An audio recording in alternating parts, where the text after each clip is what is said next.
from Kim, and she can fuck all night. Hey, how's it going? It's your boy Chiefs Race Bullets here, coming at you with the Game 2 recap, just a tad bit late. I had no desire to film this night, so, you know, give me a break. So, before we get into this, I'm just gonna say right now, I had a lot of Toronto fans in the Game 1 recap that were mad at me for a comment I made about Mitch Marner. In Game 1, Mitch Marner scored, and I said that you know the game is going bad when Mitch Marner scores. Now, that comment was actually, it was taken out of context, very much so, because what everybody was coming at me for was the fact that, well, Mitch Marner's not a bad player. In fact, he had a shit ton of goals in the regular season, a shit ton of points. What are you talking about? You have to remember that, you know, I don't watch the same broadcast y'all guys watch. I watch the local Tampa broadcast because, you know, that's where I live. Basically, the announcers on the Tampa broadcast brought to the viewers' attention that Mitch Marner had not scored a playoff goal since round 1 of 2019 against the Boston Bruins. So Mitch Marner has been on this very long playoff goal drought,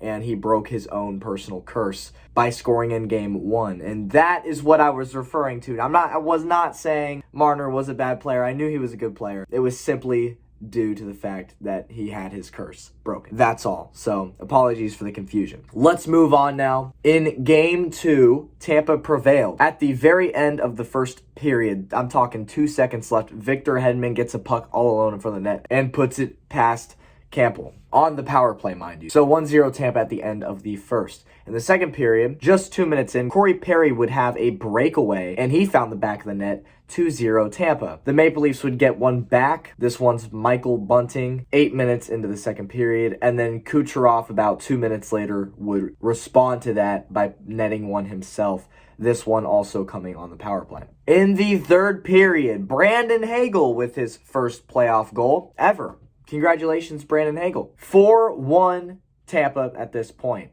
A couple of minutes later, Braden Point would get on the board on another power play goal. It is 5-1, and Tampa is just controlling the game at this point. But Toronto fought for a comeback for a little bit there. Marner scored at 11:53, making it 5-2. And then Alexander Kerfoot would have a shorthanded goal on the Lightning with just 5 minutes left, making it a 5-3 game. But their comeback would fall short as Tampa sealed the victory and tied the series up at 1 apiece. They tied the series up coming back to Tampa, which on paper was a fantastic thing for Lightning fans. You know, we'll talk about Game 3 in the next video. The Lightning had 4 penalties in this game, while the Maple Leafs had 7. And 7 penalties better get you some goals. Of the 5 Lightning goals, 3 of them came on the power play. Now, this is the way I see it. What would have happened if Toronto stayed disciplined this game? Would the Lightning have won? Probably not. And that's what it takes to beat Toronto for the Bolts in this series. They have to stay out of the penalty box. They have to let Toronto take the penalties.